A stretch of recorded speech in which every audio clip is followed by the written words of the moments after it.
Welcome back to our channel, where ancient biblical stories come to life with lessons that speak to us today. Imagine how one decision can shift the fate of the world, or how unwavering faith can steer the course of history. Today we'll unravel the extraordinary journey of Rebekah, Isaac's wife. Her courage and steadfast faith didn't just affect her family, they altered the course of history, becoming a cornerstone of God's divine plan. Rebekah's story is one of faith, love, conflict, and divine intervention. From a quiet life by a well to being the mother of nations, her journey shows us the power of trust in God and how His promises unfold even in the most unlikely ways. However, her life wasn't without its struggles. Her choices and the conflicts she faced teach us how following God's will often comes with challenges, especially when the road ahead looks uncertain. This is more than an ancient tale. It's a story filled with powerful, relevant lessons for today. Stick with us to explore how Rebekah's legacy still speaks to us and discover what it means for your own spiritual journey. By the end, you'll find yourself rethinking how God works in your life.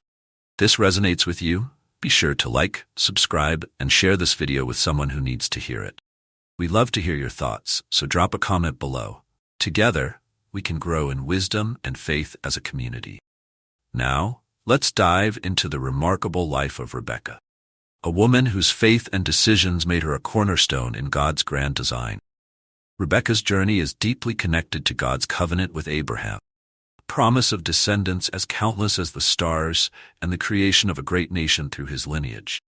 As Abraham grew older, his top concern became finding a godly wife for Isaac. He understood that the survival of the covenant rested on Isaac marrying someone who shared their faith and values. Abraham entrusted his most faithful servant, Eliezer of Damascus, with the critical mission of finding Isaac's bride. Under no circumstances was Isaac to marry a Canaanite woman, known for their idolatry and moral corruption. "Swear by the Lord, God of heaven and earth, you will not find my son a wife from the daughters of Canaan. Instead, go to my homeland, to my relatives, and find a wife for Isaac." Genesis 24, 3-4. Abraham's precise instructions show how vital it was to keep faith pure and aligned with God's command. This wasn't just about finding a wife for Isaac. It was about finding the woman who would help carry out God's divine plan. Abraham's insistence on finding a bride from his own kin reflected his deep belief that she would share their devotion to the one true God, unlike the Canaanites, who practiced pagan idolatry.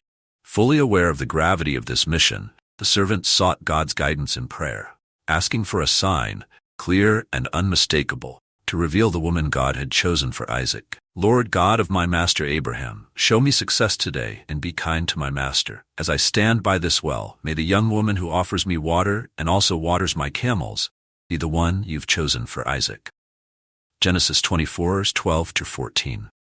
This prayer wasn't just random, it was a test of character, revealing whether the woman was not only kind, but also generous, diligent, and hospitable. These were vital qualities for the wife of the patriarch destined to build a great nation. The servant's prayer was answered almost immediately. Rebekah, daughter of Bethuel and granddaughter of Nahor, appeared at the well, God's chosen one. Rebekah's response was extraordinary. She not only offered water to the servant, but also went the extra mile to water his camels. This was no small task. Camels could drink up to 25 gallons after a journey. Yet Rebekah did it eagerly, showing her diligence and heart. "Drink, my lord," she said, lowering her jar to give him water. Then, without hesitation, she added, "I'll also water your camels until they've had enough to drink." So Rebekah hurriedly drew water, pouring it into the trough until all the camels were satisfied. Genesis 24, verse 18-20. Rebekah's actions showcase her inner beauty. She's not just outwardly attractive, but embodies hard work, generosity, and selflessness. These qualities make her the perfect match for Isaac, the kind of woman who would play a crucial role in fulfilling God's covenant. The servant, overwhelmed with gratitude, immediately sees God's hand at work. He bows in worship, praising the Lord for his faithfulness in guiding him straight to Rebekah, the woman chosen to be Isaac's wife. The servant bowed down in worship, saying, "Praise be to the Lord, the God of my master Abraham, who has not forsaken his love and faithfulness.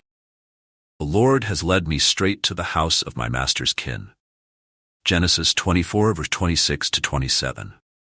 This pivotal moment not only confirms Rebekah's place in God's plan, but also reminds us of the importance of seeking and following God's guidance in life's most crucial decision. Rebekah's willingness to serve a stranger so selflessly is a clear reflection of her faith and upbringing, setting the stage for her future role as Isaac's wife and the mother of Jacob and Esau. Rebekah wasn't chosen by accident. Her selection was divinely orchestrated. Her actions at the well were a direct answer to prayer, proving she had the qualities necessary to carry forward God's covenant through Isaac. Rebekah's entrance into Abraham's family is a powerful example of how God meticulously orchestrates events and relationships to fulfill his divine purposes. Now, let's delve deeper into Rebekah's marriage to Isaac and the remarkable journey that followed. Rebekah's decision to leave her family and homeland to marry Isaac is a striking testament to her faith, trust, and obedience to God's greater plan. In ancient times, leaving your family and home wasn't a small matter, especially for a young woman. It demanded great courage and unwavering belief. God was guiding her toward a larger purpose. When her family asked, "Will you go with this man?" Rebekah's response was brief but powerful. "I will go." Genesis 24:58. This simple statement reflects her deep trust in God's plan. Rebekah's firm "I will go" speaks volumes about her character, her readiness to embrace the unknown, trusting in God's provision and the servant's integrity, as he symbolized her future with Isaac. Rebekah's decision mirrors the journey of faith Abraham took when he left his homeland at God's command, showing a recurring biblical theme, trusting in God's plan even when the path is uncertain. The Bible makes it clear, this journey was not just physical, but spiritual. Rebekah was stepping into a divinely appointed role as Isaac's wife, the son of promise, through whom God would fulfill his covenant with Abraham. The gravity of Rebekah's decision is underscored by the profound blessing her family gives her as she departs. And they blessed Rebekah, saying, "Our sister, may you increase to thousands upon thousands. May your descendants possess the gates of their enemies." Genesis 24:60. This blessing mirrors the very promises God made to Abraham, confirming Rebekah's vital role in God's plan to create a great nation. Rebekah's journey to meet Isaac was a significant step toward fulfilling God's promises. When Rebekah finally meets Isaac, the Bible recounts the moment with touching simplicity. Isaac, while meditating in the fields, looks up to see Rebekah's caravan approaching. Upon learning that this woman is to be his wife, Isaac brings Rebekah into his mother Sarah's tent and marries her, beginning their life together. Rebekah looked up and saw Isaac. She dismounted her camel and asked, "Who is that man in the field coming to meet us?" "That's my master," the servant replied.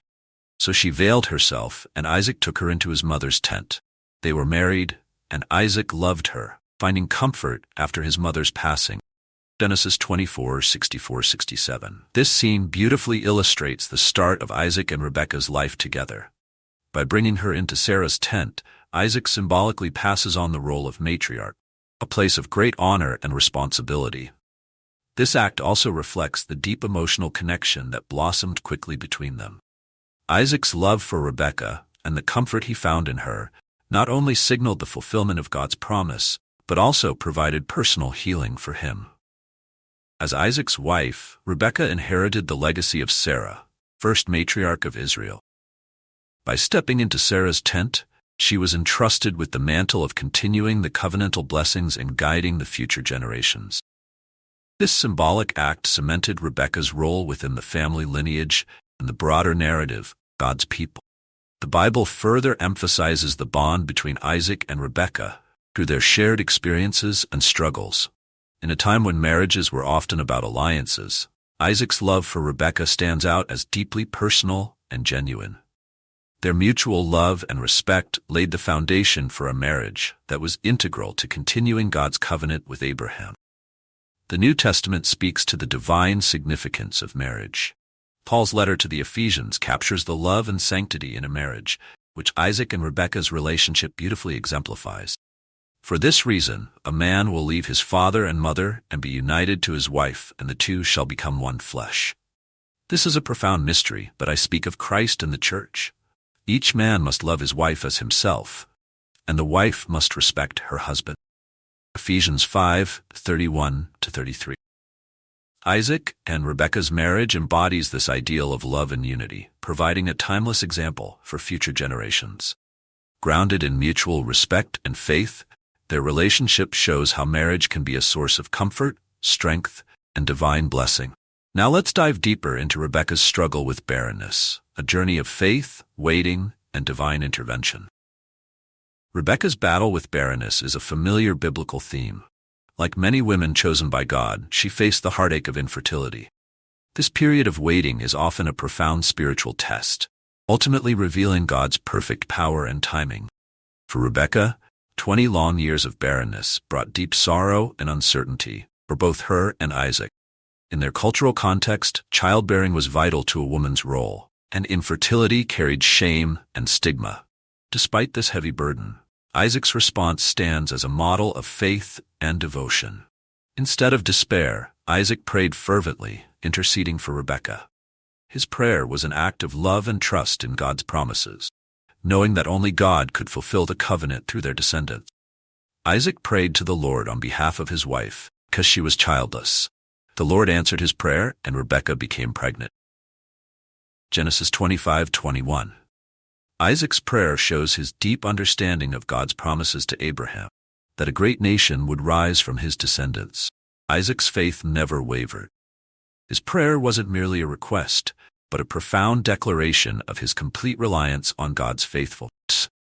The theme of barrenness and divine intervention is echoed throughout the Bible, most notably with Sarah, Isaac's own mother, and later with Hannah, the mother of Samuel. In each instance, God reminds us that He alone is the giver of life, and His timing is perfect. He settles the childless woman in her home as a joyful mother of children. Praise the Lord. Psalm 113:9. This psalm captures God's power to turn sorrow into joy, something Rebekah would soon experience. When God answered Isaac's prayer, it wasn't just with one child, but with twins, a double blessing that would play a key role in God's plan. However, Rebekah's pregnancy came with challenges. The Bible describes a fierce struggle within her womb, leaving her deeply distressed. Unsure of what was happening, Rebekah did what any faithful person would do. She sought the Lord. The babies jostled within her, and she said, "Why is this happening to me?" So she went to inquire of the Lord. Genesis 25:22. Rebekah's choice to seek God's wisdom during her pregnancy highlights her deep faith. In response, God reveals a monumental prophecy, 2 nations within her womb and the destiny that would set her sons on vastly different paths. The Lord said to her, 2 nations are in your womb, and 2 peoples will be separated. One will be stronger than the other, and the older will serve the younger. Genesis 25:23. This prophecy was not only about Esau and Jacob's futures, but it also set the stage for their complex and tumultuous relationship. The idea that the older would serve the younger defied cultural norms, where the firstborn son usually held the rights to inheritance and leadership. This reversal of roles highlights a recurring theme. God's ways are not constrained by human customs or traditions. His plans often overturn conventional wisdom, emphasizing His sovereignty and the unfolding of His divine purposes. Rebekah's pregnancy foreshadows a broader biblical theme of struggle and conflict on the journey toward fulfilling God's promises. Just as the twins wrestled in her womb, so too would their descendants face struggles, within their own family and with surrounding nations. Yet through it all, God's plan would prevail. The battle within Rebekah's womb can also be seen as a metaphor for the spiritual struggles that accompany God's promises. In the New Testament, Paul talks about the conflict between flesh and spirit, a theme that loosely mirrors the inner turmoil Rebekah experienced, foreshadowing the physical and spiritual conflicts between her sons. For the flesh desires what is contrary to the spirit, and the spirit what is contrary to the flesh. They are in conflict with each other, so that you are not to do whatever you want. Galatians 5:17. While Paul's words address the internal conflict within believers, it mirrors the very real struggle within Rebekah's womb, a tangible sign of the spiritual and physical conflicts that would ripple through her family's future. Now let's explore the birth of Esau and Jacob, and how their arrival shaped biblical history. The birth of Esau and Jacob is a defining moment in Rebekah's life. and in the grand biblical narrative. Though twins, they would grow to embody vastly different characteristics, setting in motion a course that would shape the future of Israel. The Bible vividly describes the twins at birth, with Esau being noted for his physical appearance. He was red and hairy, leading to his name Esau, meaning hairy. His rugged exterior foreshadowed his future as a wild man, a skilled hunter who thrived outdoors, seeking the thrill of the hunt. The first to come out was red, and his body was covered in hair, so they named him Esau. Genesis 25:25. In contrast, Jacob emerged grasping Esau's heel, a symbolic act pointing to the future tension between the brothers. Jacob's name means heel, or to supplant, hinting at his role in God's plan. Unlike Esau, Jacob is described as a calm man, content to stay among the tents, leading a more reflective and domestic life. Then his brother came out, grasping Esau's heel, so he was named Jacob. Isaac was 60 years old when Rebekah gave birth to them. Genesis 25:26. The differences between Esau and Jacob ran deeper than just their appearance and lifestyle. They extended to their relationships with their parents. Isaac favored Esau, drawn to his eldest son's wild spirit and hunting skills. Esau's ability to bring home wild game fostered a special bond with his father, who had a taste for such food. The boys grew up. Esau became a skillful hunter, a man of the open fields, while Jacob was a quiet man, staying among the tents. Isaac loved Esau because he had a taste for wild game, but Rebekah loved Jacob. Genesis 25 verse 27-28. Rebekah, however, favored Jacob. Many believe her affection for Jacob aligned with God's earlier prophecy that the older would serve the younger. This favoritism within the family would later sow the seeds of rivalry, deception, and conflict, leading to the unexpected fulfillment of God's plan. The tension between Esau and Jacob, fueled by their parents' favoritism, set the stage for their future battles. This sibling rivalry echoes a larger biblical theme seen in stories like Cain and Abel, or Joseph and his brothers, where family conflict plays a role in God's grand design. In each instance, God's purposes unfold despite human conflict and sin. The rivalry between Esau and Jacob symbolizes the clash between flesh and spirit. Esau, driven by his physical desires, contrasts with Jacob, who is more strategic and contemplative. This contrast is starkly highlighted in the infamous episode where Esau sells his birthright to Jacob for a mere bowl of stew, revealing his disregard for spiritual matters in exchange for temporary physical satisfaction. See to it that no one is godless like Esau, who for a single meal sold his birthright. Hebrews 12:16. Esau's decision to sell his birthright marked a turning point. It revealed the deeper spiritual consequences of the brothers' choices. While Esau showed contempt for his birthright, Jacob's determination to secure it, even through deception, set the stage for a later conflict over Isaac's blessing, driving an even deeper wedge between them. Isaac and Rebekah's favoritism reminds us of the destructive power of parental partiality. Time and again, the Bible illustrates how favoritism breeds discord within families. Jacob, favored by Rebekah, would later experience the painful consequences of favoritism in his own life, especially with his sons, Joseph and Benjamin. But if you show favoritism, you sin and are convicted by the law as lawbreakers. James 2:9. The birth of Esau and Jacob and the favoritism that followed aren't just ancient stories. They're filled with spiritual lessons.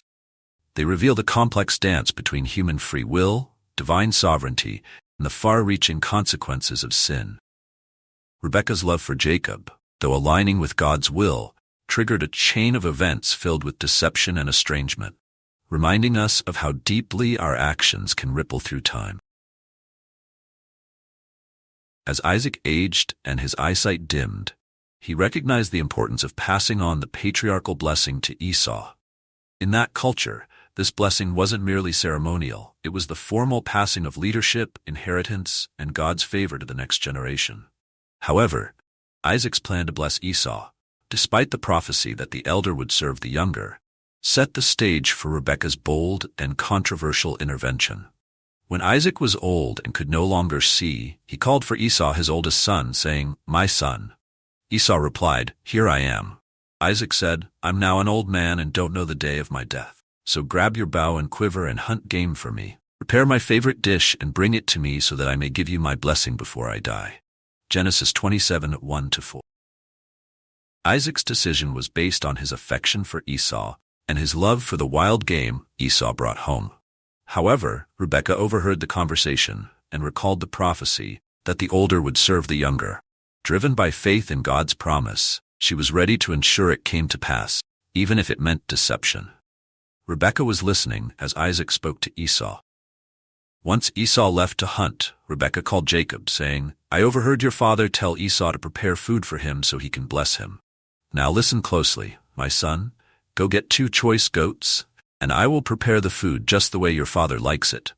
You will then take it to him so he will bless you instead." Genesis 27, 5-10.